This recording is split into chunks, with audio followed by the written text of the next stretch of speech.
What's this one?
Yo, what's up, brother?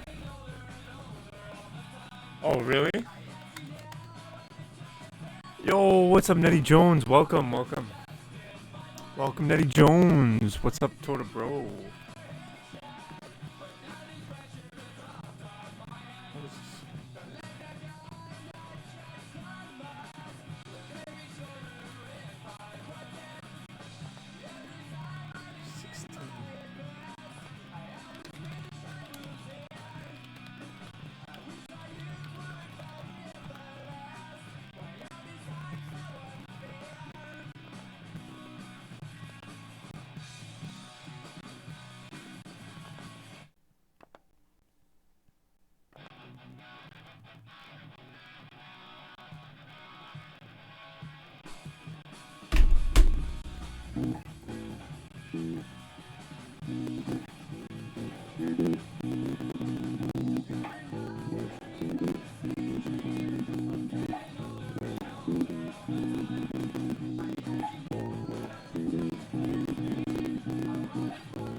What's up, Toad? What's up, Nedley Jones?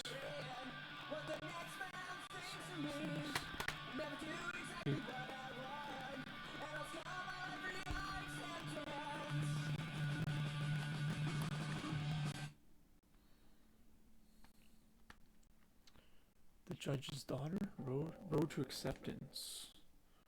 Road to acceptance.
The judge's daughter.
These aren't the chords.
Dry ice.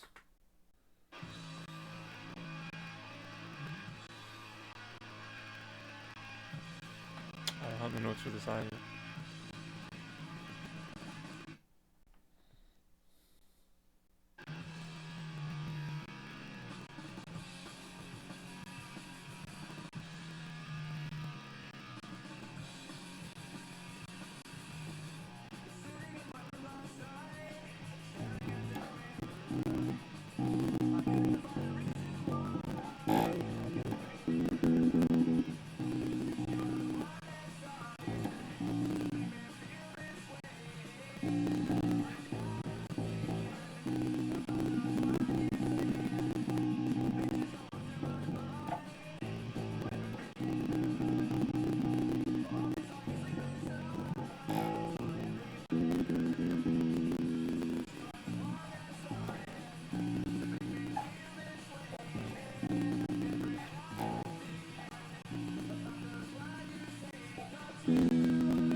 Alright, one more song, one more song.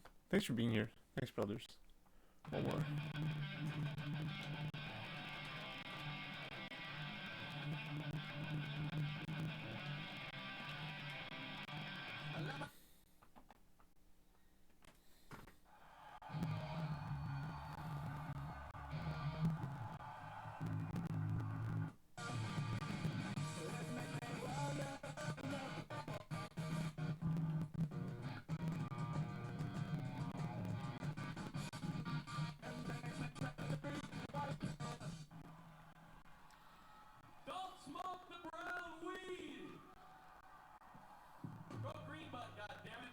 Why everybody freaked out because of the brown acid, because it was the best shit.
Okay.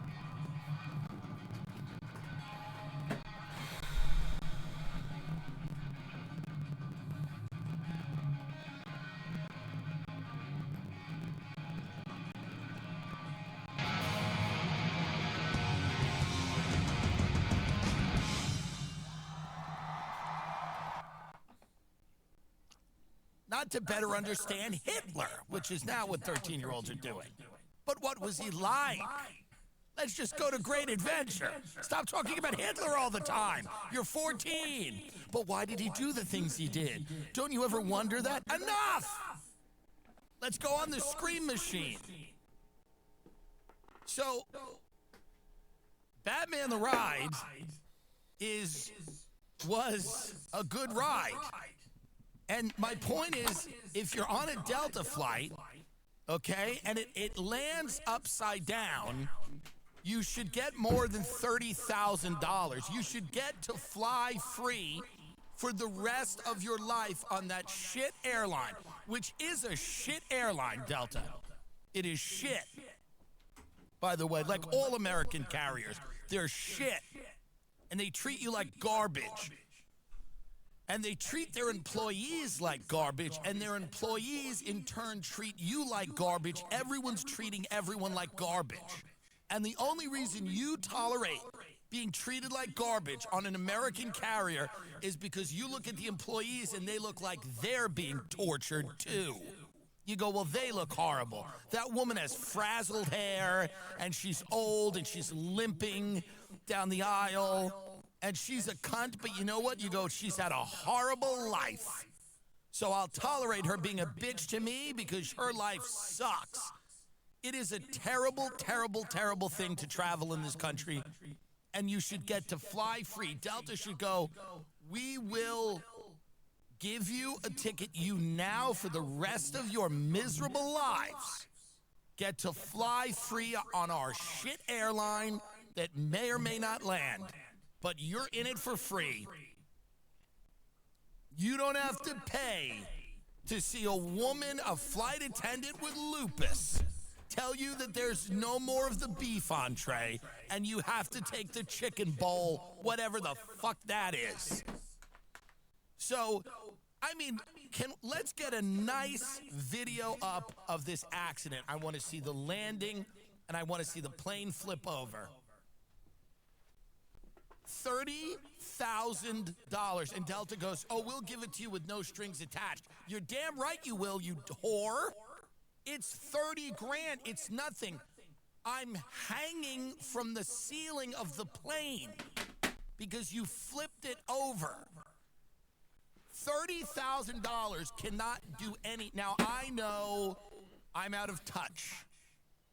Whatever. Don't comment. 30,000 is actually a good amount of money. No, it's not. Not when you're almost dead, you dummy. Demand something for your fucking meaningless, worthless life. Demand Delta. Delta's got more money than God. They can pay you more, but they almost killed you. They almost killed you on their shit plane. You were coming from Minneapolis to Toronto. You have a horrible life, unless you were living in Toronto and escaping Minneapolis, but whatever. Take this opportunity. This is the defining moment of your life. Delta should give you everything they fucking have. Look at this. Let's watch this.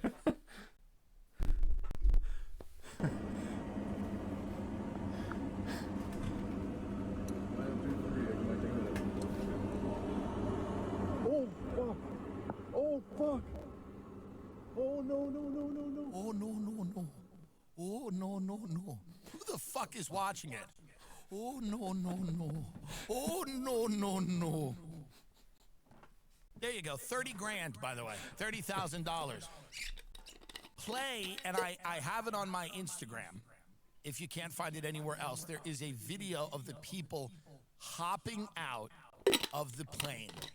Okay? It's on my Instagram. I've set it to some music, and that music is going to get us in trouble, so don't use the music. Here it is. Now, this is the people, this is what Delta thinks $30,000 makes up for. You're being evacuated from the plane, And one of the flight attendants is smiling while she's doing this because they want this to happen, and she's sick. And she's actually happy this happened. And you should be too. You should be suing the fuck out of Delta. If you have any lawyer that is at all a competent lawyer, they're telling you to tell Delta, fuck you, 30 grand. Fuck you. Fuck you. I landed upside down. Are you fucking nuts? Are you fucking nuts? 30 grand? Because the plane landed upside down and it went on fire. At the last minute of the flight, you think it's all good, and it's not. Now, let's get one of the passengers up describing this. These people are entirely too calm. They're entirely too calm, and they're gonna fuck their lawsuit up if they don't. When I was a kid, we learned one thing and one thing only. You sue. You sue, Morgan & Morgan. You sue no matter what. It was drilled into our heads. We had a pool in my backyard. It was in ground. Sorry. We had nothing else. My mother was a nut. My father was a musician, but we somehow had an in-ground pool. Not above ground, it was in the ground. My mother taught swimming lessons there. And she said, if somebody slips and falls on our pool deck, we're gonna get sued. Do you understand that, they would say to me? Do you understand that? If you or one of your fat little friends falls on our pool deck, we lose this house. They said it to me every night. They said it every night. If a kid punched another kid, there would be a lawsuit. If you injured yourself on a camping trip with another family, there would be a lawsuit. Everything you did, there would be a lawsuit immediately. One of my friends, I forget, he hurt himself. It wasn't even serious, okay? But literally immediately after helping him, my mother in the kitchen was screaming, we're gonna get sued now. Now we're gonna get sued. I grew up with the fear of litigation. The fear of litigation. It is the most American thing to sue someone. You bring them to court and you take what they have. It is American as apple pie. When you were wronged by one of these companies, you sue the shit out of them. People sue their friends in this country. I know people that are in litigation with people they are friends with because lawsuits are good and they make us who we are. You understand that out there? Can you fucking get that through your head? Without lawyers and lawsuits, we are nothing. We don't even know who we are. We exist to sue each other and the companies we can. If you can take what someone else has, you have to do it. You sue them. You serve them papers. Don't try it with me. I got great lawyers. I got great First Amendment attorneys. Don't you try it with me, Meghan Markle. I'll get in a high-profile legal battle with you tonight.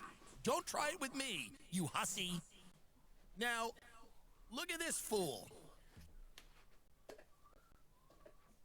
Play the fool. What are you doing? Were you injured? Just tell me how you're doing. I'm doing all right. No. My back is a little sore. Good. But other than that, Good. You know, pretty relatively okay No. considering the circumstances. No, you're not. Still kind of taking it all in, and it Yes, doesn't really you feel are. quite Mental real, anguish. but otherwise, yeah, I'm doing all right. You're not. No one died, so Shut you up. know, grateful for that. Who I'm cares? grateful They for could my have. life, for sure. What are you grateful for, you idiot? This is how dumb they are. Shut that off for a minute. Pause that for a minute. What are you grateful for? What are you grateful for? The plane flipped on. God help them interview me. God help them interview me. I saw God at the end. I saw God, and he said you weren't ready. But God said someone should pay for this. These fools, you're being handed a pot of gold. Shut up. I haven't been the same since the accident. I cannot say. Just ask me, how have you been holding up? How have you been holding up? I'm going to be a person who was in the accident. How have you been holding up? Every moment, I feel it. I feel the flipping. I feel the burning. I smell the smoke. My body doesn't work anymore, and my mind doesn't work, and they're severed. It severed my body from my mind. The accident severed my body from my mind. I feel as if I'm watching myself. That might be too much in hindsight. That might be. That might. I gotta find the middle ground. The problem with me with the acting is I go hard. I leave it on the field. I leave it all on the field. But that might be too much. But it's somewhere between what I just did and what he just did. Because this guy needs what, he's got a ramen shirt? What is that? What's he doing? What kind of shirt is that? Is this a magazine? This guy needs money. He's a sweet guy. Here's the thing. People have these near-death experiences. They always learn the wrong lessons. Let me educate some of you fools, okay? Everybody learns the wrong lessons. All these people go to Sedona, Arizona, and take shrooms and have all these realizations. I go to Sedona, Arizona, and take shrooms and go, why isn't there a Four Seasons? Why aren't we building? You know what I mean? We're in the world that we're in. Stop pretending we're in this other realm. If there is one and we get there, great. We'll deal with it then. But right now, we're in the earth, okay? And on the earth, we got lawsuits, okay? Stop having these transcendental moments with the news anchor on the fucking Canadian Broadcasting Company. Get your lawyer and sue the shit out of these people. All of these people have these near-death experiences, and then they all go, well, it made me realize to appreciate life. No. You were wrong. You are owed. Point blank. I'm just happy I'm here. No. You're getting it all wrong. You're supposed to hold their feet to the fire. It's Delta. They don't care about you. You're a terrible company. They're terrible people. They're terrible. They torture their employees. They don't care about anything. It's crazy. This is like if someone kidnapped you and kept you in a shed for a month and then they interviewed you and you're like, well, all's well that ends well. That's not, no. Let's see what else this bum has to say. These bums don't deserve money if they don't know how to fucking work it. Work it. Maybe just start from as the plane is approaching. Tell us what happened. So, upon approaching the runway, there was... I didn't seem to think anything felt off. Good. You know, like physically with the plane. Right. There was no warning that anything was wrong either. It came as a surprise. To my knowledge, or as far as going in, I thought we were just about to land and everything was going to be completely fine. And then, so it wasn't until we actually, like, wheels hit the ground that anything was off. And then obviously that was just when it all kind of happened. So we hit the ground, start to go on the right side of the plane, slid on the right side for a little bit, and then ended up upside down, hanging by the seatbelts. So were you on the right side of the plane or the left side? Okay, of the this plane? anchor's so dumb. All right, enough of this. Get rid of this. I can't. God, Canada. Canada's got some real dummies up there. No offense. It's the end game of socialism in Canada, by the way. It's just, everything's just a corporate sterile hell. And obviously, I know it's not fully socialist or whatever, but I'm just saying this is what you get. You just walk by places that go wine bar, pizza, warm place.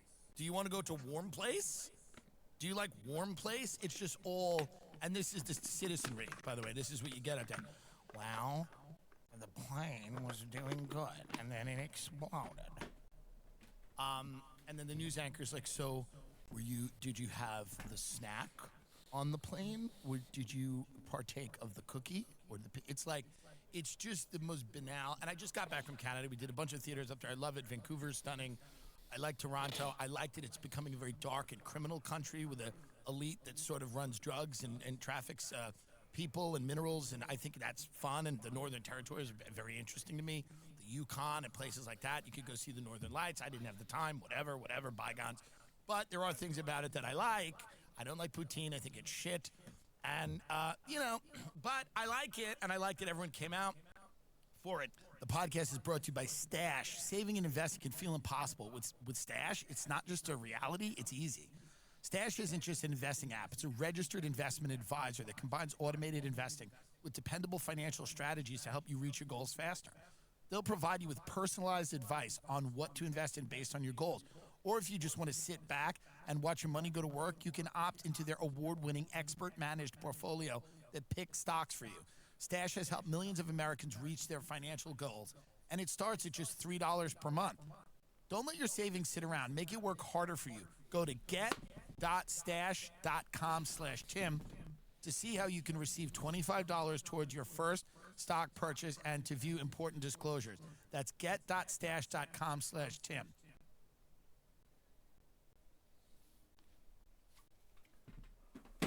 Now, here's the thing, and I have to wade into this, and I don't want to, but I have to because it's my job. Hamas with the baby coffins. They did a whole pageant with the baby coffins or something. Now, I have struck a very reasonable tone about this whole entire Middle East thing. My position has been the entire time, stop yelling. Now, that's been the consistent position that Tim Dillon has had on the Middle East. There's far too much yelling on all sides, screaming even, these people, all of them, about something or other. Now, Gaza's not doing well. They've had quite the bombardment, as you would say. Now, so then they had like this pageant. They had like an event where they paraded these coffins around for the people in Gaza of these Israeli hostages that were killed. This is a terrible story, and they were fucking babies. This is where you cannot defend what Hamas is doing. Even if you think Israel is a monstrous, whatever, apartheid, whatever. You cannot defend the killing of babies. It's not good. No matter who does it, by the way. And I haven't defended Israel killing them, and I haven't defended Hamas killing them. I don't think we should kill any of the babies. That's been the position of the Tim Dillon Show for a very long time. Okay? Advertisers that still won't come over here? I said no babies in the ditch. Now, but what went on here at this thing, and can I say this? I'm all for a gathering. Okay? I'm all for people gathering in public spaces. I've actually talked about the importance of that and the importance of community ad nauseum. I believe that people should get together more. The tree lighting, the Christmas tree lighting, it's not that religious. It's a fun seasonal thing. Okay? Now, but the baby coffin being paraded around, it sends the wrong message, I think. It's very dark. If I showed up to whatever, a 4th of July parade, a Christmas tree light, anything that went on in the center of town, a farmer's market, and then these guys are doing the baby coffin walk, I would be offended by that. Do you understand what I mean? It's not good. This is not what you want when you all get together. I think instead of that, you do a local band. Now, we know the local bands aren't good. We all know that. And they do covers, mostly. But instead of walking around with the baby coffins, you get a local band and you get some food. No one's eating. No one's drinking. You need more of a festive environment. And I just think the baby coffins, I gotta be honest, I don't think this peace in the Middle East is coming. I'm gonna make a few predictions right now, and I know many people get mad at me because I'm always right. This Elon insanity has to stop. We're getting to it. He's bombing up there at CPAC. Can Trump come back? The comic who's killing, please? And not the one who's bombing with a chainsaw. Bombing with a prop. Not what we need. That's not good. So we have Elon Musk, who is up at CPAC bombing with a chainsaw and doing weird bits.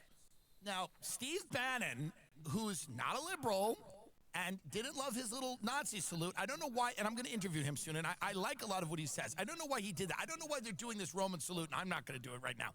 But whatever they're doing, and I know people are trolling, and I know it's fun to troll, it's going to backfire. This stuff is going to backfire. This is the equivalent of the liberals when they were doing the crazy, like when the kente cloth came on and Nancy Pelosi and Chuck Schumer and all these idiots were genuflecting with the African cloth on, and they were trying to establish their bona fides as the most woke people ever. Whatever trolling's going on with like the Sieg Heiling and stuff like that, it's appearing cringe. Trump was elected, in my estimation, to fix an economy, to limit immigration, to curtail illegality with regard to immigration, with regard to the public safety in the streets, to reverse a lot of the DEI programs that people en masse don't agree with, including blacks and Hispanics. A lot of them want merit-based policies in America. They don't feel comfortable with quotas. I don't think he was elected to make these. I know he wants to cut government, and that's fine, and I think that some of that's reasonable. But you even have people, right-wing people, going, you can't smash everything immediately. You're laying off veterans. They're laying off people that voted for Trump who are veterans, who served the country, who are now out of work because they're smashing everything, as Steve Bannon said, with a hammer. Instead of, and Bannon said, listen, I'm for government cuts, but what they're doing is sloppy, which I said before, and some people got angry with me. I don't care. I'm right. I'm always right, and you people aren't right, so who cares? Who cares what you're mad at? You're not right. You're led around like poodles. I'm right. You're wrong. Sorry. I don't want it to be the case. It's a curse. I'd rather be wrong like you. Life's so much fun to always be wrong and be led around like a goof. You're a goofball, most of you. Not all of you. Some of you. The people that think it's them, it's you. But the point is this. Play the chainsaw. Let's talk about aesthetics for a minute. Let's not talk about the politics of it. Let's talk about the appearance of it. And the appearance, it becomes the politics of it. This guy doesn't seem well right now. I don't know how to describe this. Trump seems like he has given the country to this unelected billionaire tech CEO. If the midterms become a referendum on Elon Musk, the Republicans will lose the House and the Senate. And then they will lose the presidency 2 years later. Americans, by and large, do not love Elon Musk. Some of them do, but his numbers are starting to plummet. He is not Donald Trump. Donald Trump kills. Elon Musk does not. Donald Trump's jabs land hard. He's a political genius, whether you might think he's an idiot, you might hate him, you might think he's a fascist, whatever. He's great at what he does. Elon, it doesn't land all the time. It looks like you have this is like a weird billionaire talent show. This is the talent show portion of what's going on. And people are worried. I talked to a lot of people, and some of them are going, what is happening? Where is Trump? Where is the one who got elected, who communicates effectively? Susie Wiles, they just leaked something where she was like, we got to message all the stuff you're doing up there. All the stuff that Elon Musk is doing, we have to message it. We have to tell Americans why it's happening and how it benefits them. Even if it's lying, we have to do it. It's politics. So here is Elon Musk with a prop.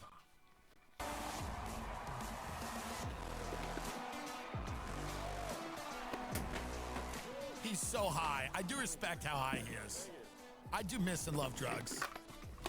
I really do miss and love drugs. Oh man, he's high. He's feeling it. He's rolling right now. I mean, it's just. That same question, they're also talking about you guys are going to end Social Security, you're going to end Medicare, you're going to end these things. I don't imagine that conversation has been had with the president, and that's the plan. No, in fact, the actions that we're taking with the support of the president and the support of the agencies is what will save Medicare, what will save Social Security. Yeah.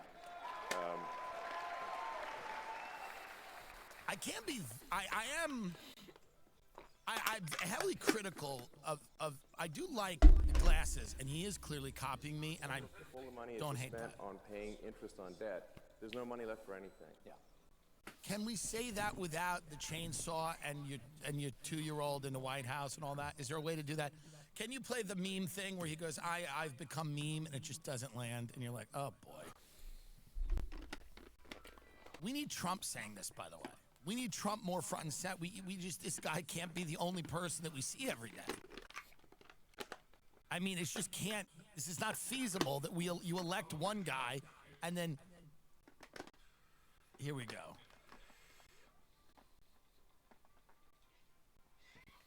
Yeah, this is just, I am become meme. oh boy. Yeah, pretty much. No, I'm living the meme. It's like there's living the dream and there's living the meme, and it's pretty much what's happening, you know. Oh boy, this is not good. I gotta be honest with you. I don't think this is good. This is not good. Sometimes the optics are the story, meaning what it appears becomes the reality. Whether it is or isn't the reality, it actually becomes the reality. And I think they have to rein him in over there. He's having fun. Here's what I will say. It is fun to be a billionaire and on ketamine and running around with a chainsaw. I would do it. I'm not above doing it. Do you understand?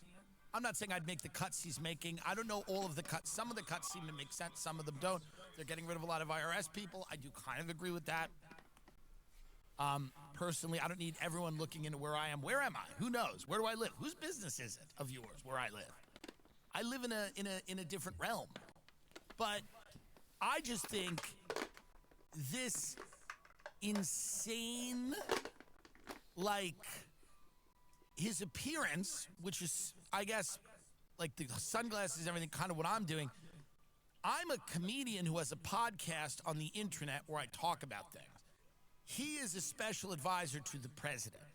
I know that he's having fun with it, but there's got to be a way to present this where he seems less high. I've said that to my friends. Can you just seem less high? I'm not saying don't be high.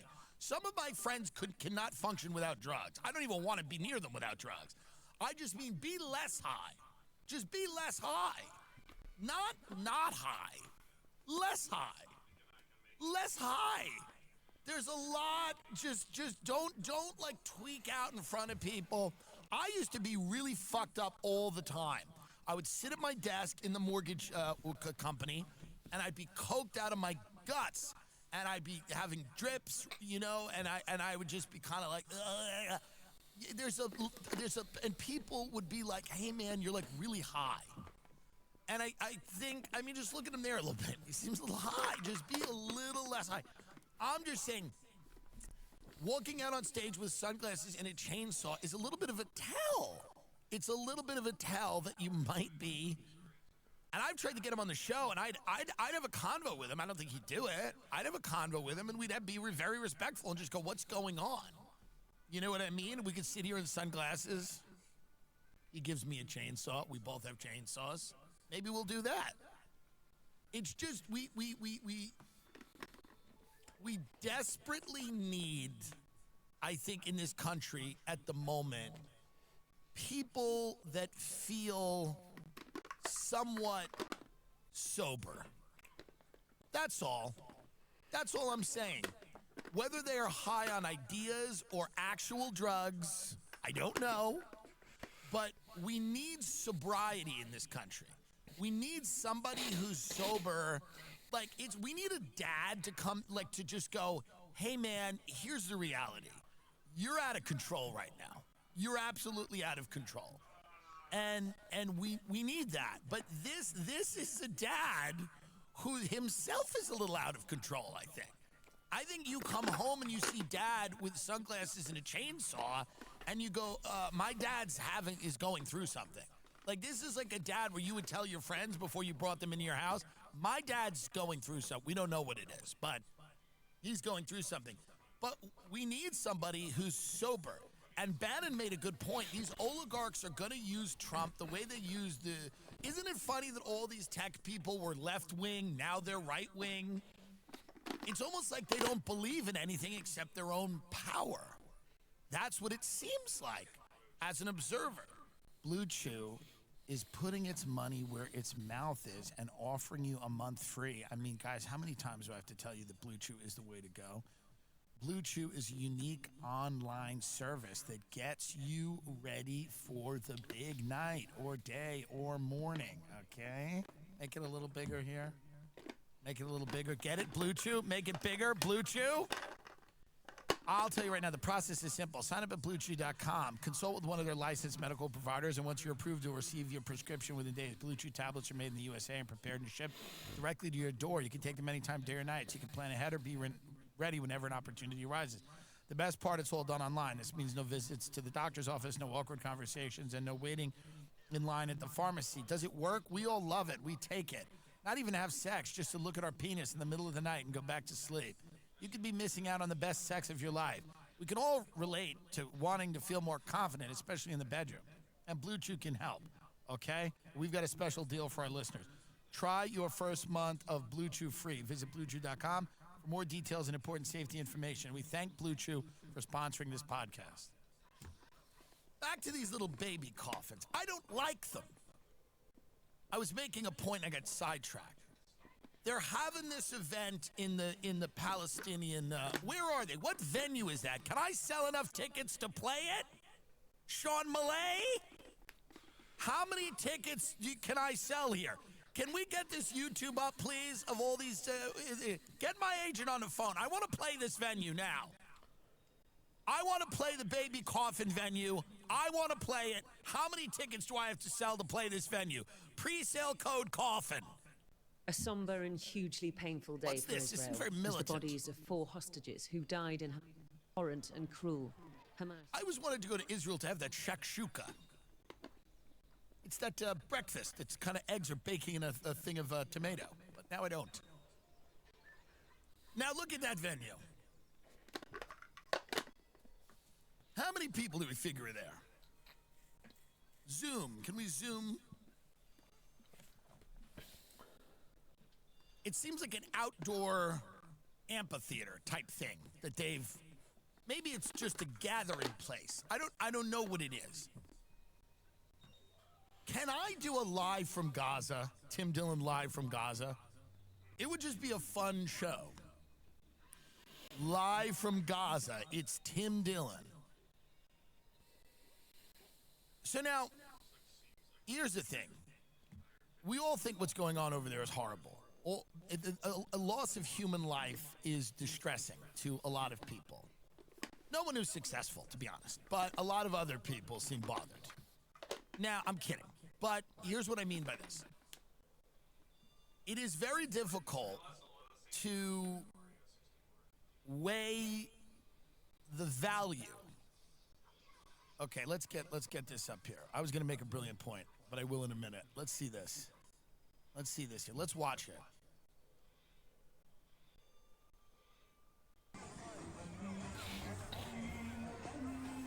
There's music.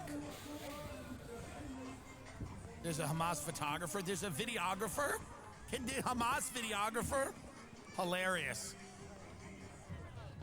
There's a Hamas videographer.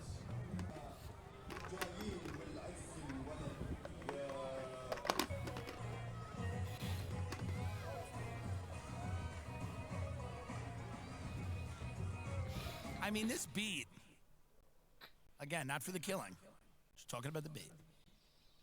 Can you get the beat up again? Can we get that beat? Can I say, I like that beat.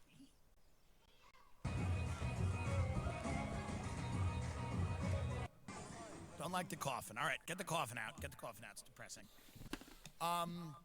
My thesis here is this. My prediction is there will be no peace in the Middle East. It's not going to happen. I don't think they want peace either side, to be honest. I don't think either side. I think the people do. I don't think Hamas or Israel really wants peace. I think they just want to, I think they want to ride it out till the end. I think the people want peace. I don't think the people are being listened to. I think the people in the Ukraine want peace. I think people in Russia want peace. I think when governments get involved and when financial interests get involved, it becomes very difficult. I think that people have endured in unimaginable horror in Gaza.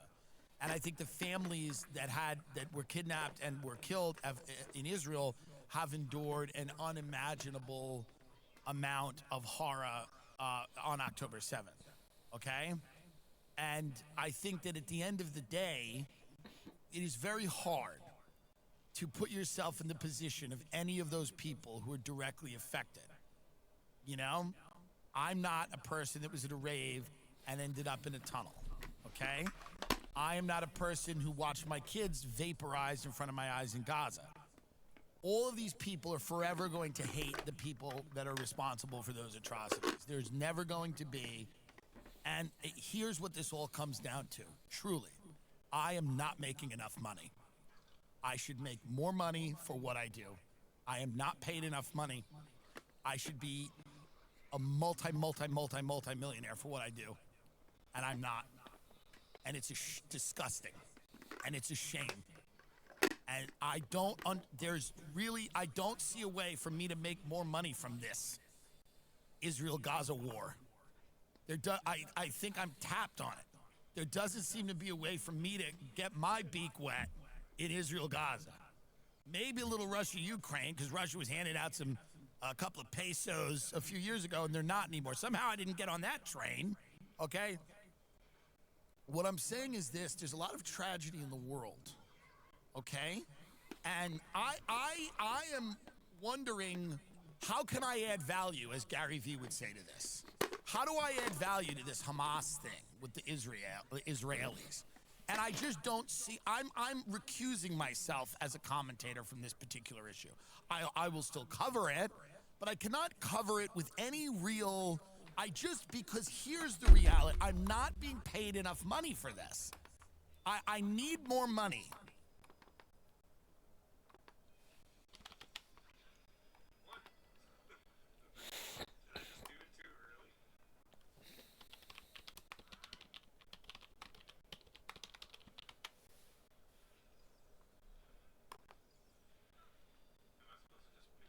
I'm Danny Hillman. I'm a scientist. You're probably the world's top expert on Gedong Padan. That means the chambers is already there, so it has been existed before the rise. Even if we don't have the carbon dating, it's easily to see that it's more than 10,000 years old. And the materials of the Kujang Stone is not the same as rocks in Unit 3. Very clearly it's not a natural rock formation. Yeah, the shape of the statue also is showing it's very old because it's pre-Hindu. And it's clearly man-made structures. I think there is no doubt, there is no argument to see otherwise. Sunda land may be one of the ideal places for exploring the Atlantis. Do you know there's an investigation on your paper? I said, no. How do you feel when somebody from America who's never been to this site is calling you imaginative? What does that feel like? What the hell they're talking about? Yo, Big Green Burrito, what up, brother? Have decided that it will be retracted. So they have decided to retract it before they discuss it with us. It's all What up? respect to That was the Big Bean Burrito, what up, brother? by Or sister. Flynn Dibble, the archaeologist. Or And has he ever been to Indonesia? wherever you are. No. And so you're 100% convinced that Unit You're a 1, cool 2, person, and that's who you are. 3 are all man-made structures. Absolutely.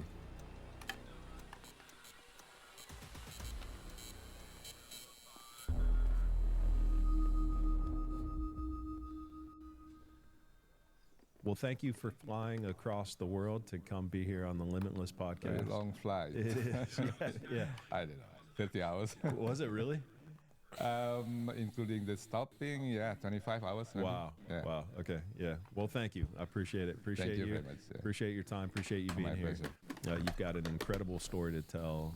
Why don't we start? So what we're gonna do is we're gonna introduce you. You're gonna let us know who you are. We're gonna talk a little bit about some of the ancient sites within Indonesia, and then we're gonna get into Gedong Padang. But I'm going to work on my pronunciation of that as the episode goes on, and then we'll talk about maybe your paper and a little bit of the drama regarding your paper. So it was you put out this scientific paper that explains your perspective on the site, and Right. how old it is. You sent it to a publisher. It was peer reviewed. It was published. It was accepted. Yeah. And then Flint Dibble and a couple of his friends got a look at this paper and decided that they were going to put complaints in, and they complained to the publisher, and then ultimately the paper was It's retracted. not printable though. I'm sorry. It's not printable to complain to the publishers. Right. So we'll talk all about that. That's a big deal, and I know in addition to that, you're also going to be presenting at the Cosmic Summit this year, which is pretty exciting. Yeah, I hope so. I Yeah. would like to go there Yeah. to the meeting. Yeah, for sure. Well, good. Well, introduce yourself if you could. Let us know who you are and what are your credentials. Yeah, I'm Danny Hillman. Natawijaya is my family name. I'm in West Java, Indonesia. I'm a scientist working for the Yo, what's it's up? called the Badan What's Research up, and Green? Inovasi What's up, Green? Nasional, How are the ya? Agency for Research and Innovation. Welcome. Of Indonesia. It's BRIN. It's the only government research institute, and I also usually supervise the PhD student in universities from professors. Creatine, I used to, but I don't anymore. Earthquake. It's called the earthquake geology and I used to, but I do not. I got my PhD anymore. from Caltech. My master. I also geology from do the not University take of Auckland. whey protein. I used to, but I So, don't anymore. I'm starting my career. Why? I don't know. I research in active faults in earthquake in Indonesia and the very whey first one protein. the earthquake science to Indonesia when It was just I was just putting on 1990s. too At much that weight. time, Like people my face doesn't was know getting what fat, earthquake, and also I introduced It was just tsunami at that too time much also. fat. People doesn't know what tsunami is, and the they think creatine. I'm crazy. So I'm accustomed to I don't know. introducing Maybe. something Not really. new to the people. I don't like know. protecting it. And in the past, Not really. interested When I stopped, in geoarchaeology. I just found like it was like a It's food or also a important. food replacement. And it's not really known to I was just people, hungrier. to the archaeological community, the application of the geology and When I geophysics, stopped, but I mean, I don't think I archaeology. noticed anything. Maybe more reps, It's not being applied in heavier Indonesia. weight, It's not heavier weight, more really reps. applied, like, Yes, all that over is the world. true. It's still But in that the might be just frontier because like I'm times, I 39 right think. now. I don't know if I don't think I peaked in my strength, Yeah, that's about. but I that's was the thing. doing Yeah. heavier weight How and long more have reps, you worked at or the more sets. site of Gunung Padang? more sets. Sorry, Yeah, not more I reps, more first sets. starting heavier working weight. in Gunung Padang in 2011, like October. Okay. So at that time, I have a researching the active fault. One of the active fault in Indonesia, the major active fault is called Cimandiri fault. In West get started, Java, I and guess. that active fault runs through near Gunung Padang. So I have a high resolution EAM, the digital elevation model, high resolution enough, like 5 meters.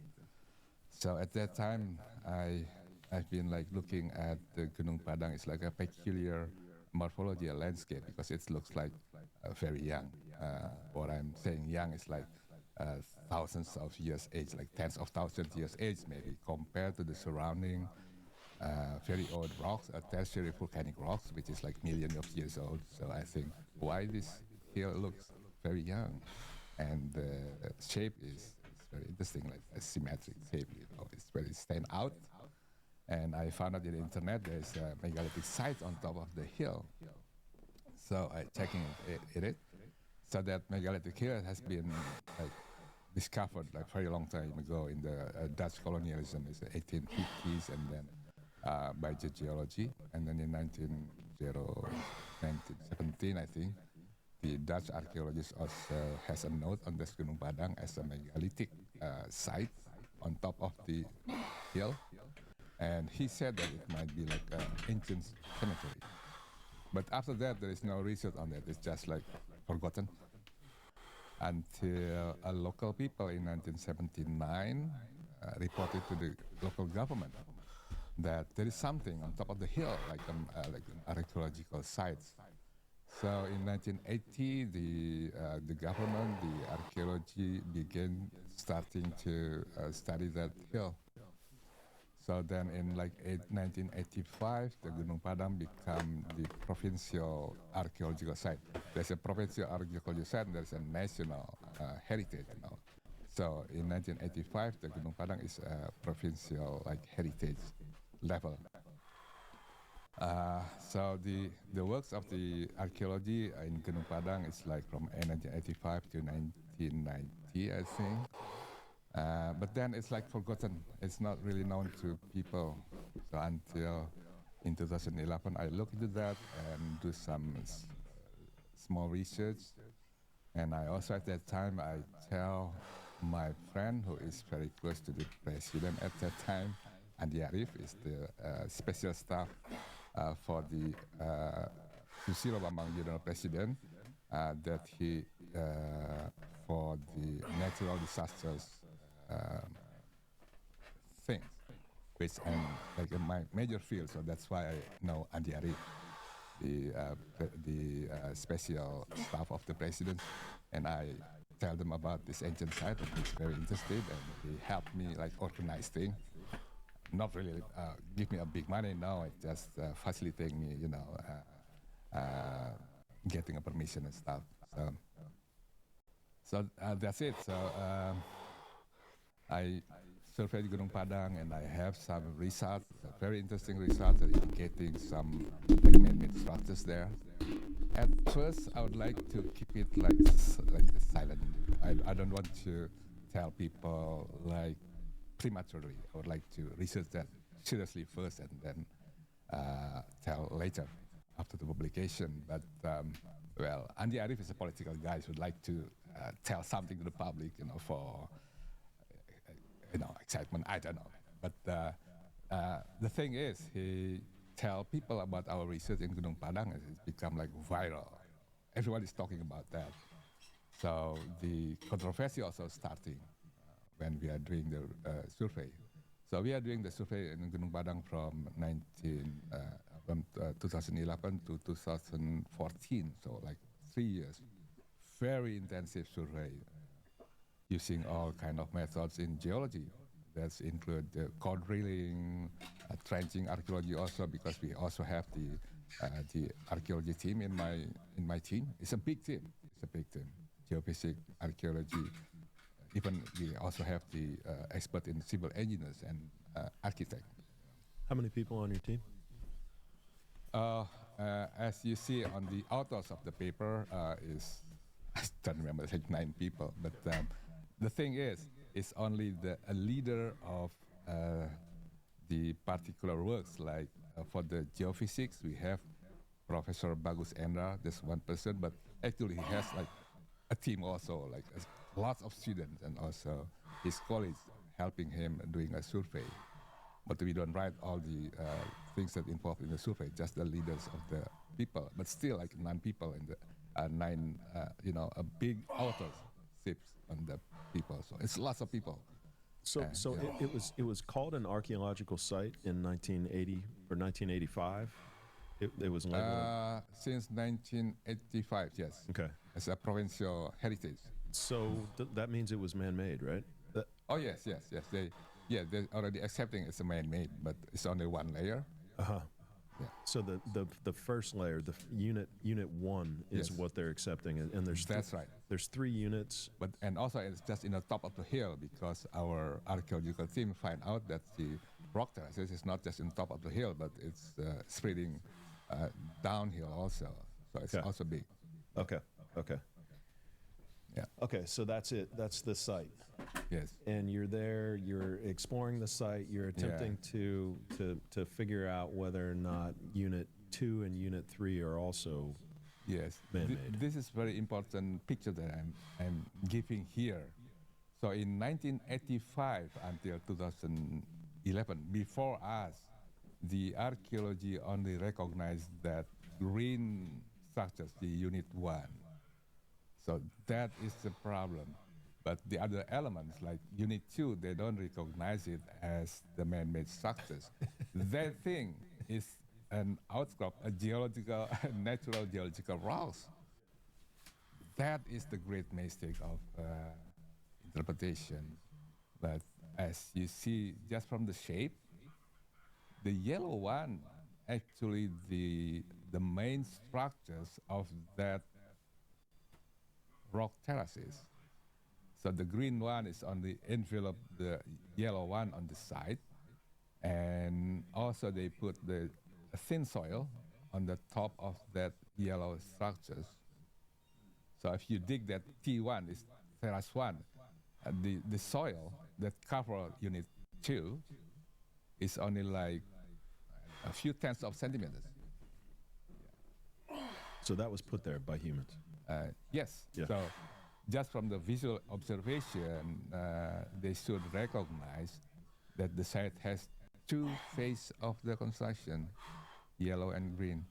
I guess we can dig into this site now and then maybe come back a little bit later to some of the other ancient mysteries around Indonesia.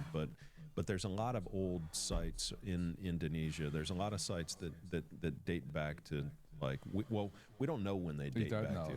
the dates, but I think it's very old, as old as maybe as Gunung Padang, Unit 1, Unit 2. Well, Unit 3 is very special. Maybe we go there now just for a few minutes and maybe talk about some of the older some of the other stonework within Indonesia, because we don't talk about Indonesia a lot on this channel, and I think in the West we kind of skip over Indonesia. We talk a lot about Egypt. We talk a lot Southeast about Asia is like forgotten. Not really talking about Southeast Asia archaeology, worldwide community. Yeah. right.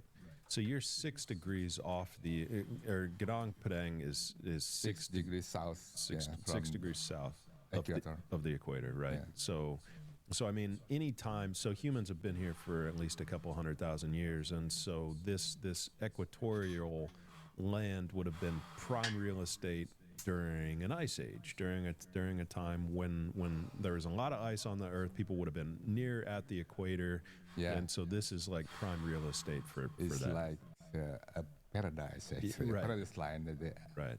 in the Ice Age. At that time, there's three big islands: Kalimantan, Java, and Kalimantan, Java, and Sumatra, still connected. Became like a big island. It's called the Sunda land. So now between Kalimantan, Java, and Sumatra, there's a shallow seas, Java Sea and the Kalimata Strait, which only like 60 to 100 meter depth. So it's shallow seas. So during the Ice Age, it's above water. All of that's above water. It's Right. a very beautiful valley flow, a major river like the Nile River in between that island. Very beautiful. It's very fertile. It's surrounded by resources. The land is very fertile, the jungles, and surrounded by the mountain volcanoes. There's also lots of earthquakes, Yeah. but it's a paradise land. Right. So sea levels would have been 130 meters below 100 sea level now. 130 at meters the below now. So Ice Age. so 400 feet. So all of this land, all of this would have been above the water. That whole left Yes. side of Sumatra, Java, Kalimantan, that's connected to Malaysia and connected to the Asia, Southeast Asia. So this land is like a big promontory region. Right. Very unique. Right.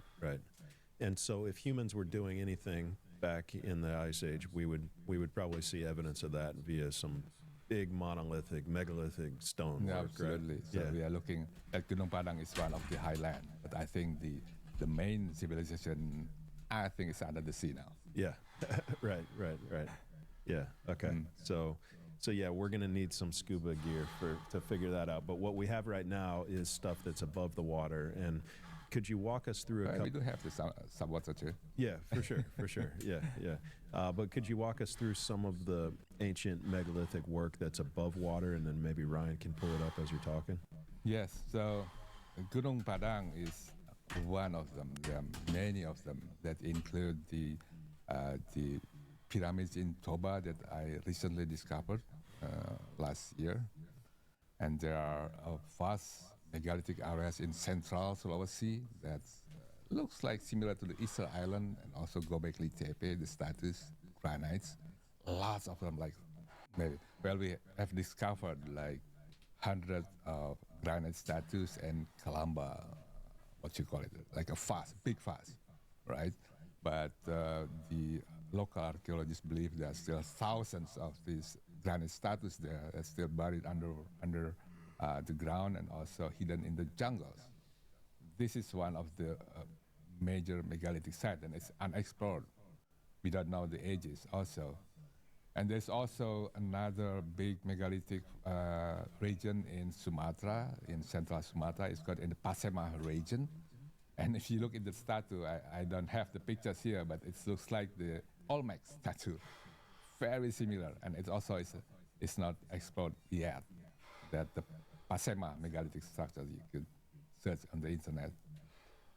So, and well, there's also unpublished data that I have showing the sunken harbor and that shallow sea. So the Sunda land, Indonesia, in general, it's very interesting. It's an area that we should explore much more in terms of the ancient sites. I think we could find many interesting things there besides Gunung Padang.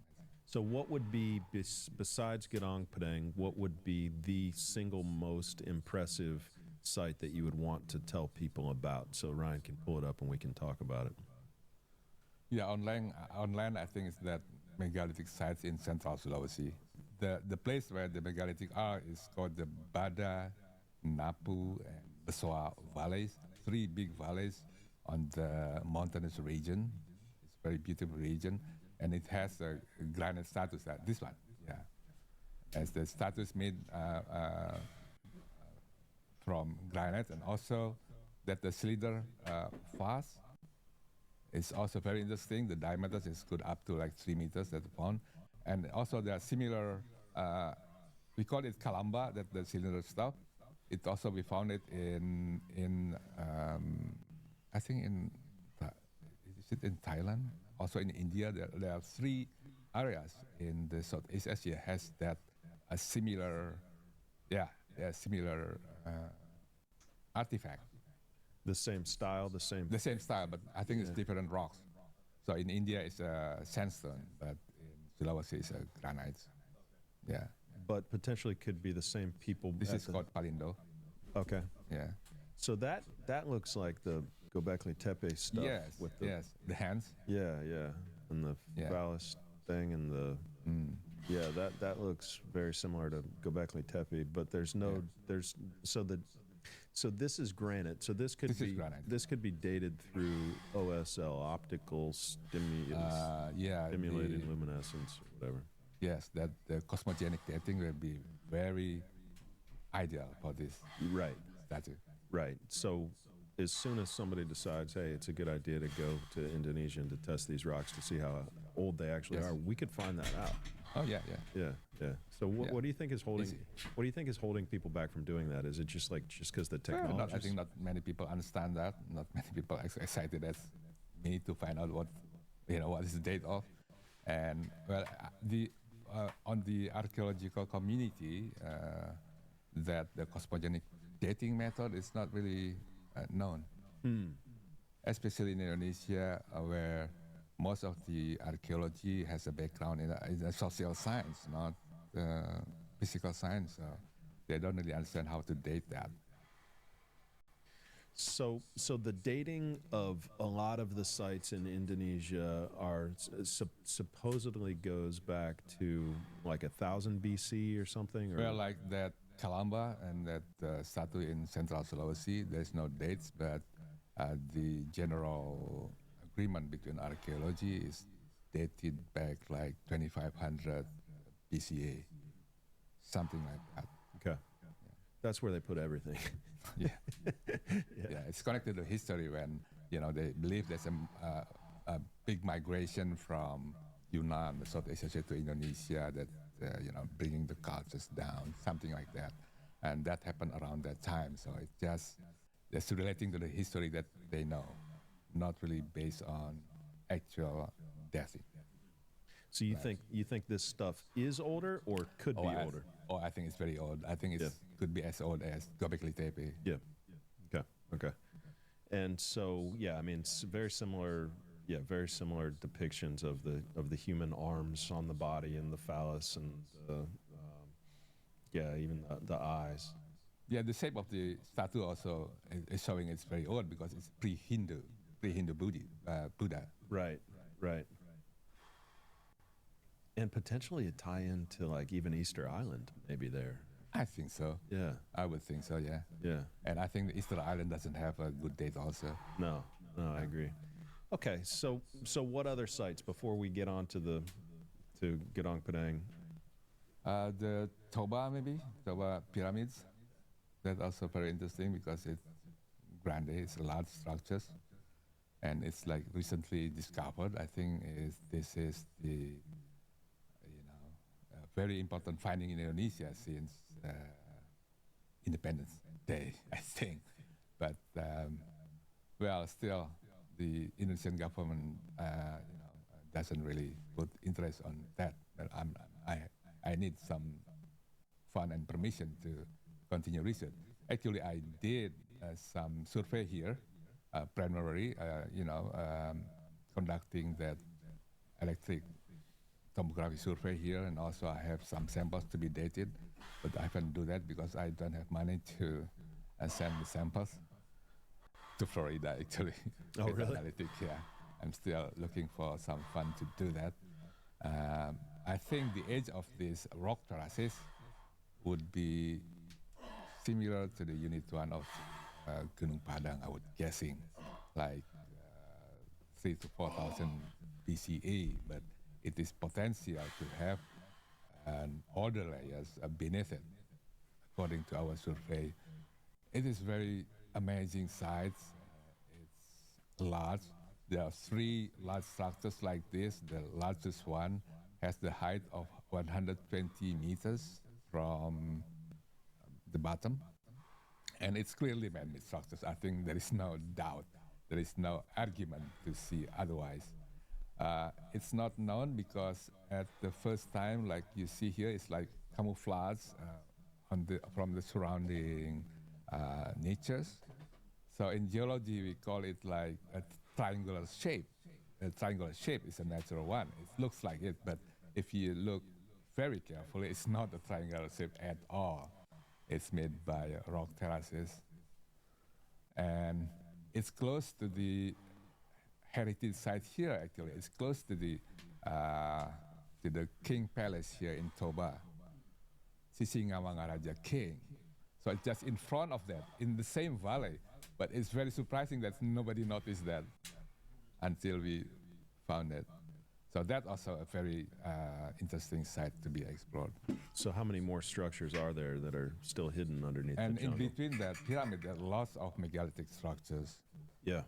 It's like blending into the local villages, and the local villages just like accept it as like, well, it's our heritage, it's ancient heritage. And if we ask them how old, well, we don't know. Grandfather, grandfather is already there.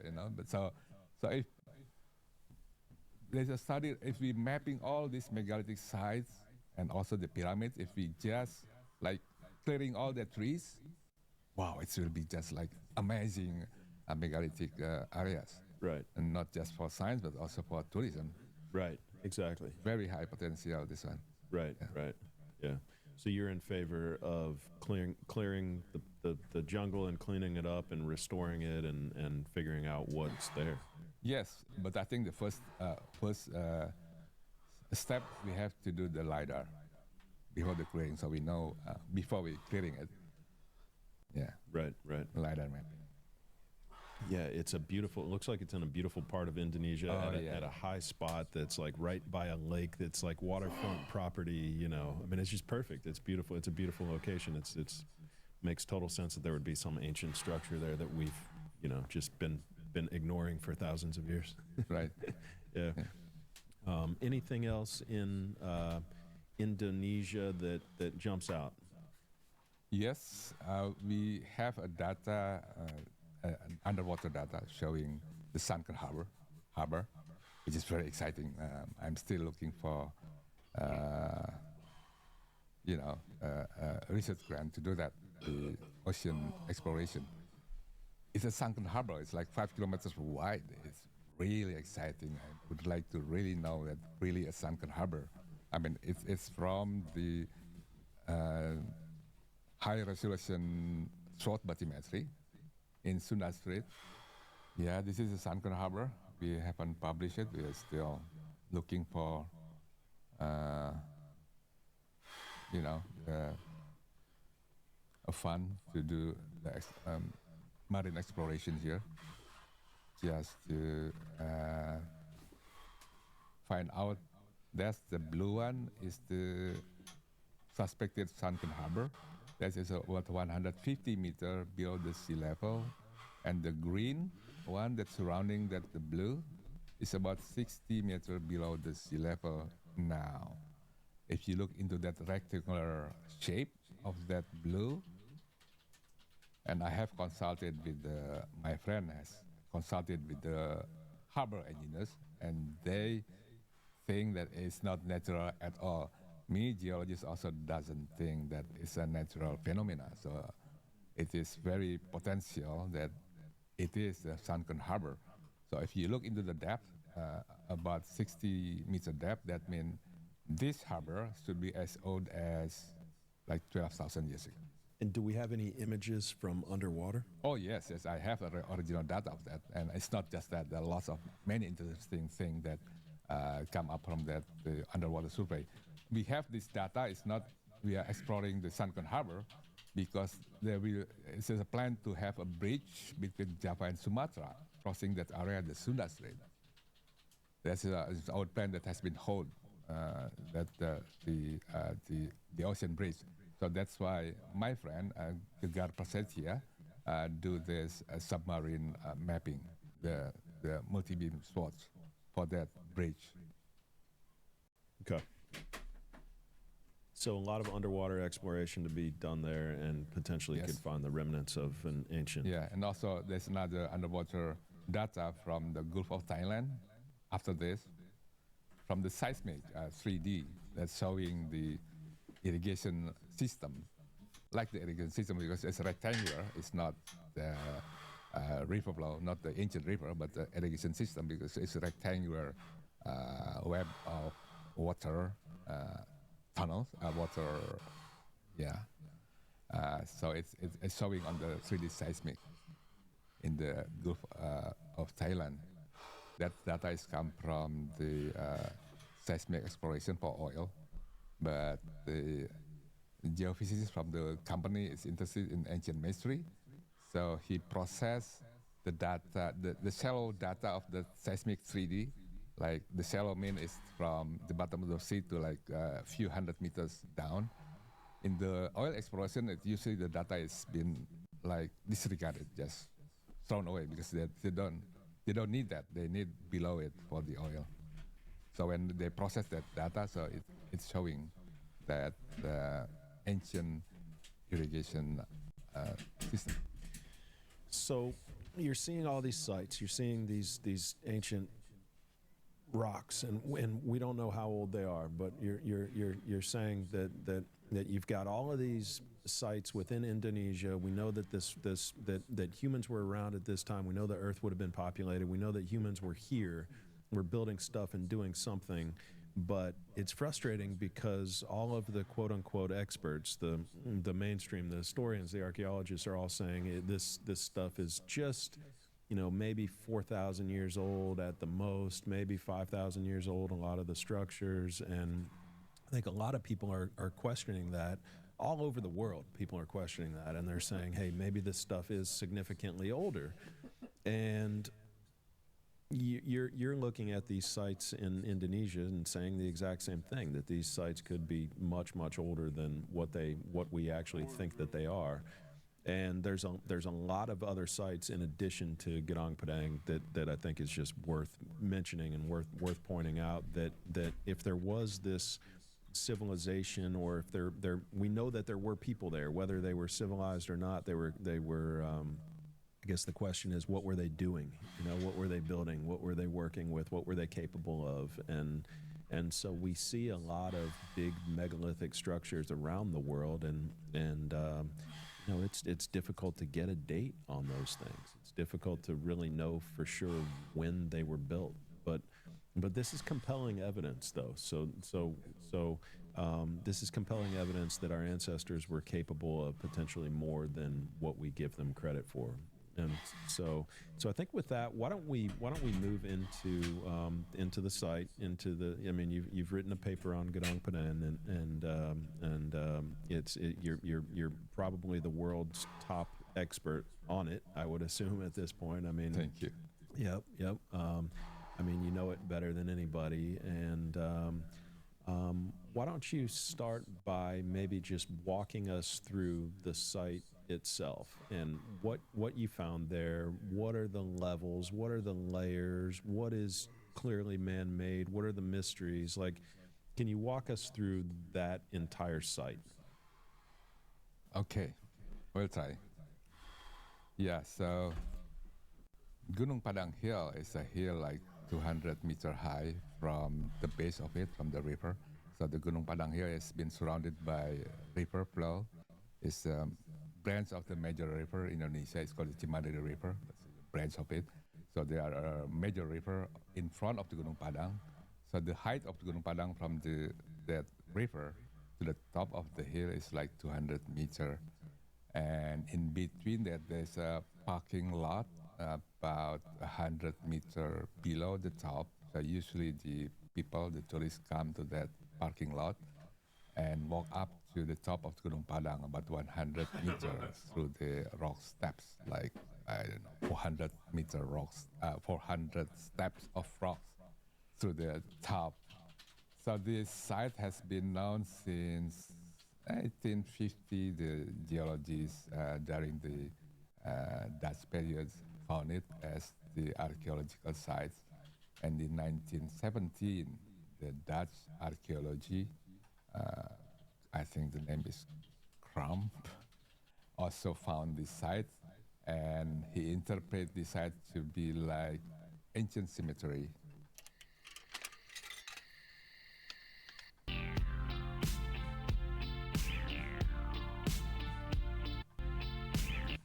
Drive you through the night, down the hills.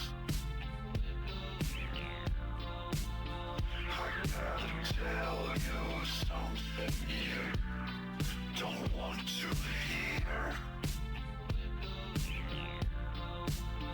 I'm gonna show you where it's dark, but have no fear.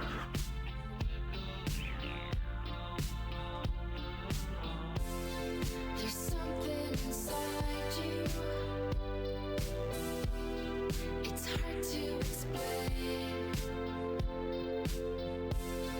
They're talking about you, boy, but you're still the same.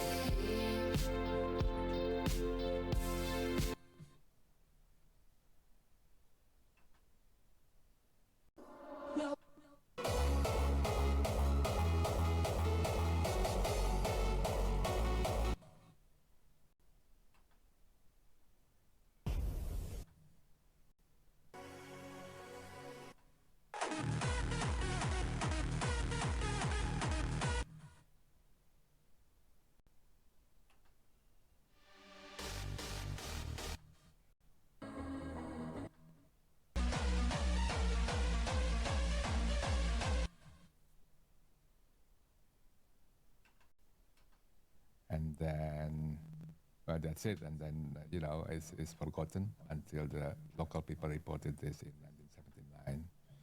And then it's become the provincial archaeological site in 1985, yeah. So when I first starting come to visit Gunung Padang, because it's very peculiar hills, and I found that on top of the hill there are lots of the columnar drain rock, the andesite basaltic columnar rocks stacked up there like this, and it's forming the rock terraces. So it looks like man-made, of course. It's not natural because it has the flat wall, something like that, There is no geological outcrops like this. And first, I do the GPR in this area, and it's showing the GPR showing the unconformity, like a discontinuity layer from the ground to like 5-meter depth. So it's telling us that this columnar joint rocks is a layer. It's a layer that parallel to the ground. On top is horizontal. It's horizontal in horizontal position, and that columnar rocks, as the columnar rocks, is the position is the horizontal to the layering. So it's not a natural columnar joint rock formation, because the natural columnar joint rock formation should be like vertical like this to the surface flow of the lava. So in Gunung Padang, the orientation of that columnar rock is parallel, horizontal. So just from that point of view, it is obvious it's not the natural rock formation, but it's very tightly stuck up very regularly, and also in between that columnar rocks, we have fillers that we identified as a mortars. Some people debating it's the weathering products, but we have proven also in our recent study that the composition of that fillers in between the columnar rocks is not the same as the columnar rocks. So it's not the product of the weathering from the columnar rocks, but it's different sources. It comes from volcanic products like acidic volcanic products, altered rocks. So it's a fillers, it's a mortars as we interpret. So the unit 2 is very, very clearly it's not a natural rock formation. The archaeologist team in our team also is very convinced. I mean, there's no doubt it's a man-made structures. So I think that's the main thing is Gunung Padang. Before us, this unit 2 that is exposed actually, we could still visually observe until today. It's not natural rocks.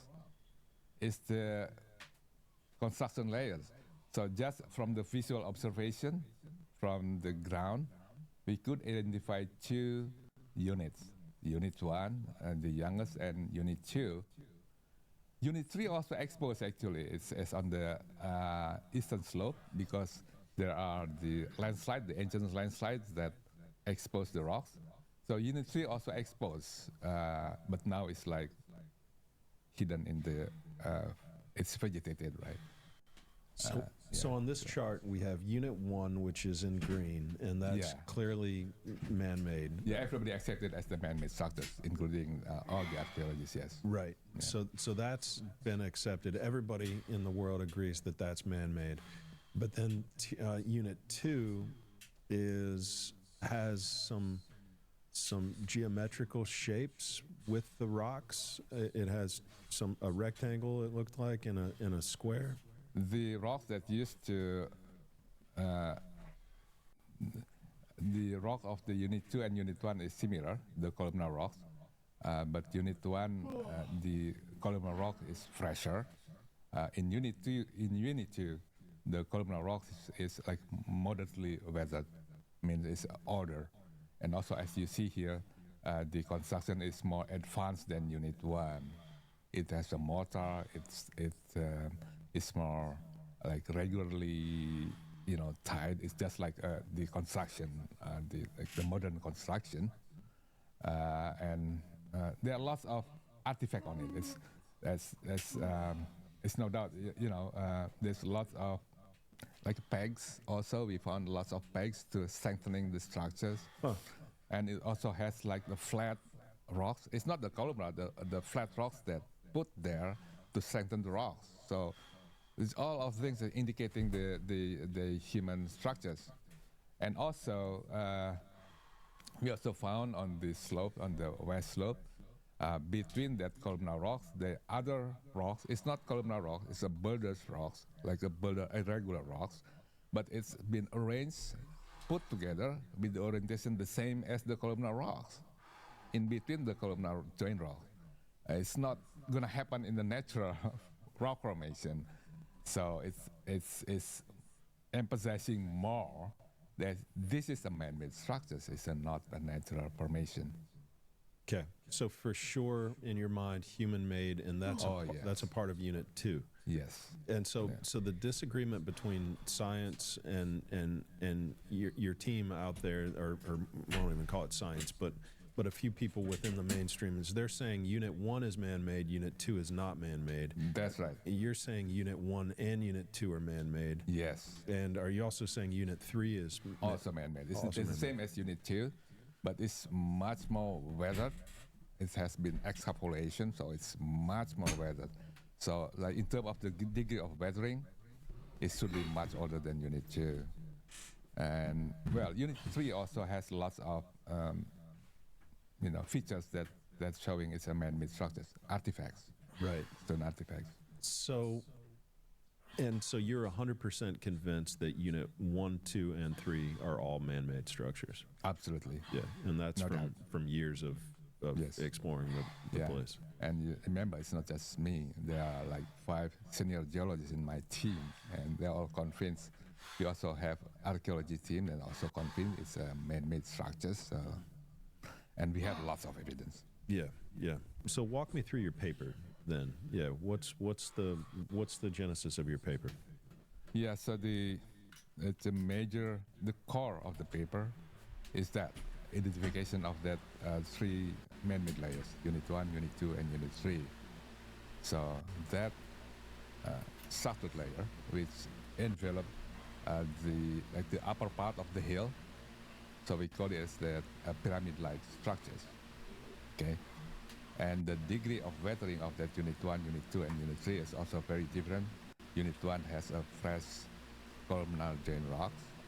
Unit 2 has moderately weathered columnar joint rocks with fillers in between. Unit 3 is similar to Unit 2, also columnar rock, and the side basaltic columnar rocks. We couldn't see whether it has a pillars or not because it's very, very weathered. So, but from the degree of weathering, we could say that Unit 2 is significantly older than Unit 1, and Unit 3 is much older than Unit 2.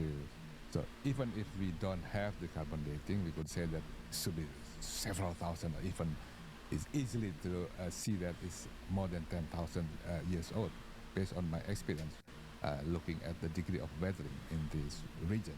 Yeah. Unit 2. Well, Unit 3.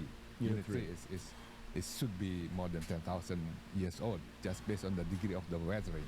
Yeah, even if you don't have the carbon dates. So you're saying Unit 1 is approximately 3,000? Unit 1 is 3,000 to 4,000 years old. Okay. Unit 2 is 7,500 to like 8,000 years old. And also we found the soil field that buried Unit 3 on the terrace 5. So in terrace 5, top of the Unit 3 is buried by soil field. Soil field that takes like 3 to 7 meters.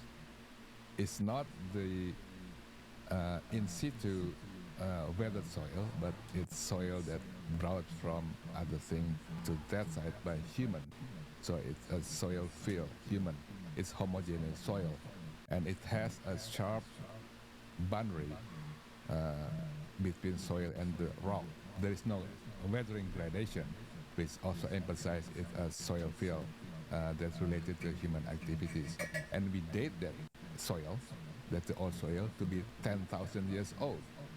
That means the Unit 3 that buried should be older than 10,000 years old. So there is a Unit 3 that has been built first, and there is burying of that Unit 3 about 10,000 years old. And then there's a younger construction, Unit 2, about like 8,000 years old. But then it's just, somehow it's just left. But then other people coming about 4,000 to 3,000 years ago and built Unit 1. Okay. So you've tested the soil itself, right? You've carbon dated the soil. Yeah, so we carbon dated the soil on the layers, Unit 1, Unit 2, and Unit 3 that has carbons. We also dated, we found the foundation of Unit 2, which is the soil, gravelly soils also. And we also dated that the soil field that buried Unit 3, the 10,000 years old soil field. Okay. Yeah, and the dating is very consistent. Yes, Unit 1 is 4 to 4,000.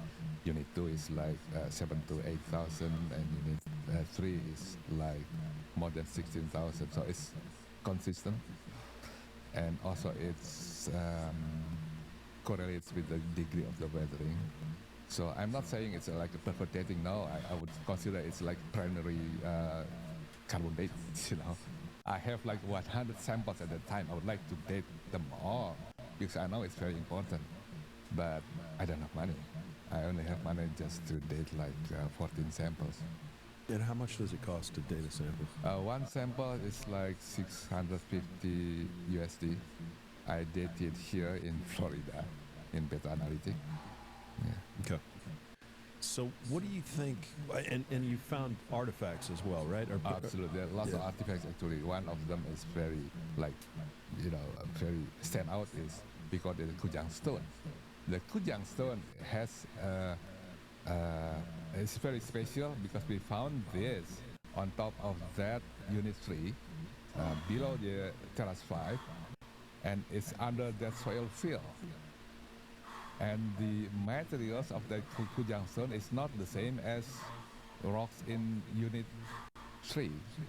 Even there is nothing rocks on the area that looks like the materials, the Kujang stone artifact, because it's very strange. The rock is has a porous, has a porous, but it's very heavy because it has metal grains. Really? Distributed, homogeneous. So this one is very homogeneous, but you see that the shape is sharp, right? It has a unique shape. So there is no way that the natural processes could shape like that. And it's clearly that this Kujang stone is buried under the soil field, which is related to human activities. Hey, 22/7 is pi. It's a pi also. Yeah. So it is. It's very. It's one of the most stand out artifact. But some people think, well, this is a natural stone. Okay, and so right. So people are saying this is just a rock. That's right. No human effort went into shaping this rock. Yeah, some people said that. Yeah. And what is it made out of? Oh, I don't know the rocks. The rocks is I don't know. It's very strange. I never found this rock in the nature. Yeah, it's tough because it has porous, but it's very heavy because there are lots of metal grains on it. Interesting. Maybe that's some kind of volcanic rock. Yeah. Could be extraterrestrial. Yeah, I would like to. We have to cut the thin slice in the photographic, but I don't want to to destroy this. Who has this rock? Where's this rock now? Oh, rock is now Ali Akbar, our archaeologist that holds this rock now. Okay. Maybe in his house. Okay. Yeah, Ali Akbar is the head of the postgraduate study in the archaeology department in the University of Indonesia. He's a good archaeologist, top archaeologist in Indonesia, in my team. Would he want to sell it? I hope not. Okay. If he wants to sell it, I'll test it. I'll get it all tested. Let me know. Good. What other rocks or what other artifacts have been found? The other stone looks shaped like this also, but it's much bigger. So, any idea what that would have been used for? Would it have been like a spear? Oh yeah. It's very interesting. If you hold that rock on your palm, it looks very comfortable. Okay. So like a dagger. It's for ceremonial. Yeah, a dagger. Yeah. Something like that. Well, it's a dagger. Why we call it a Kujang stone? Because Kujang is a traditional dagger West Java. So Ali Akbar, our archaeologist, also other friends think that this is used for like ritual stuff. Human sacrifice. Yeah. Okay. Yeah, that's an interesting find for sure. And then there were others. There were others that were similar. Yeah. What else? Yeah, have you other found? bigger stone like this, but bigger, and also other things that has the small artifact with a clear sharp mark tools on it, which is clearly it's not natural. This one that when we this is our recent paper showing that the fillers is mortar, it's not the product of the weathering. So it's also supporting that this unit too is a man-made structures. The fillers. Yeah, it's using mortars. So they were using mortar to fill in between Unit 2. Wow. Okay. And but so that would be something.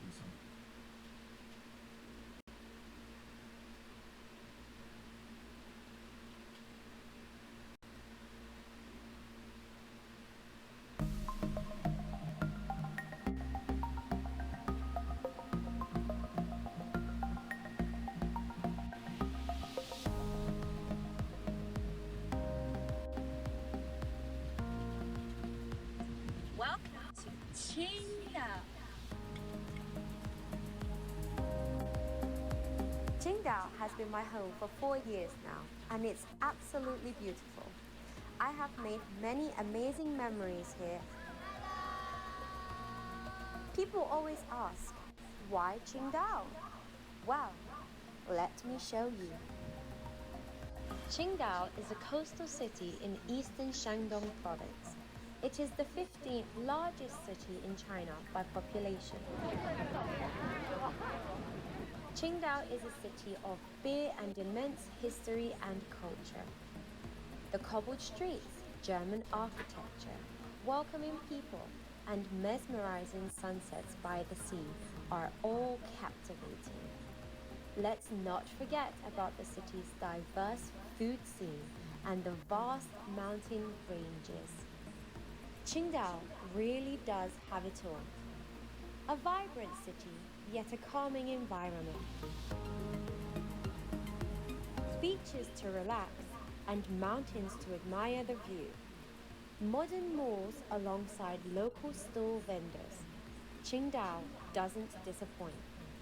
There is even an amusement park for all you thrill seekers.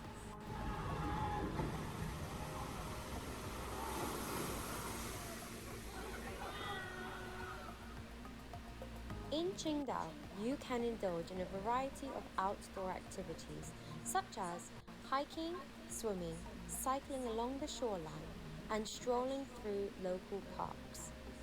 I particularly enjoy hiking. There are several different mountains to hike, all with great views. The most famous is Laoshan Scenic Area, and it is easily accessible. There are cable cars if you don't wish to walk all the way. This is the best option for tourists as there are several peaks varying in difficulty and plenty of stalls along the way.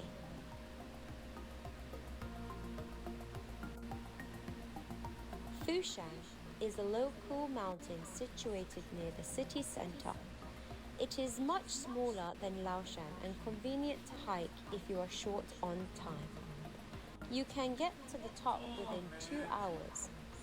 I usually hike Fushan in the early morning to enjoy breakfast while watching the sun rise. Huangdao, West Coast Qingdao, also offers several hiking opportunities. Jushan is the most challenging hike despite its lack of popularity.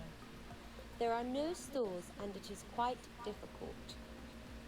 You need to be well prepared when climbing this mountain.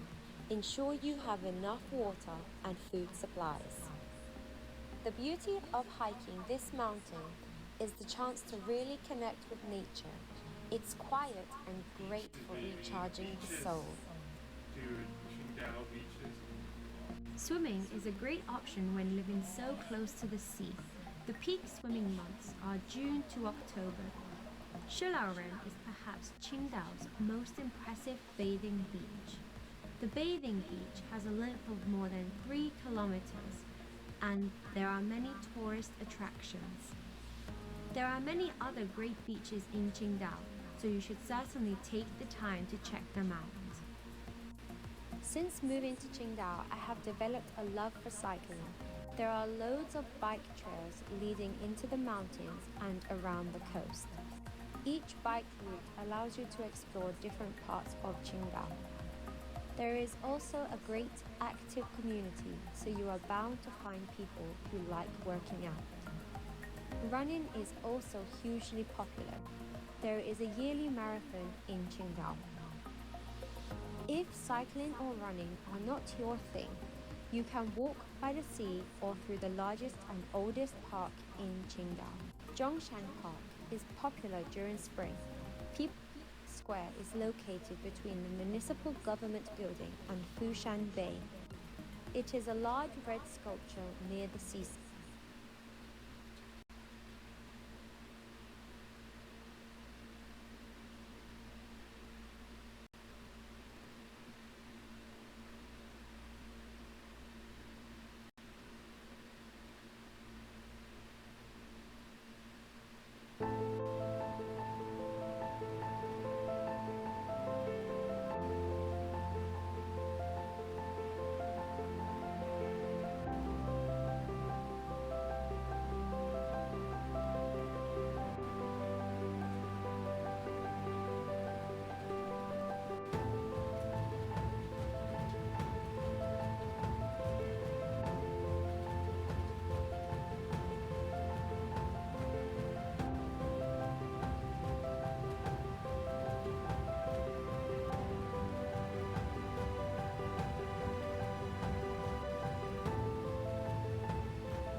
Qingdao, baby, Qingdao. Qingdao.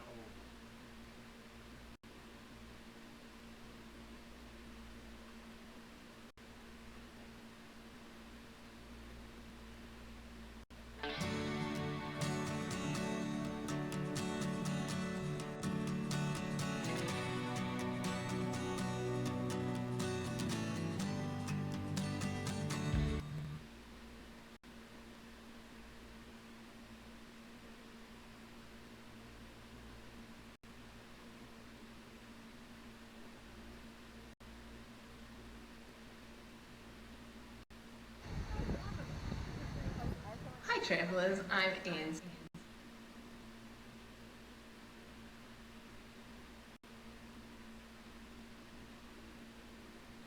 Hey, welcome back to the channel, everybody.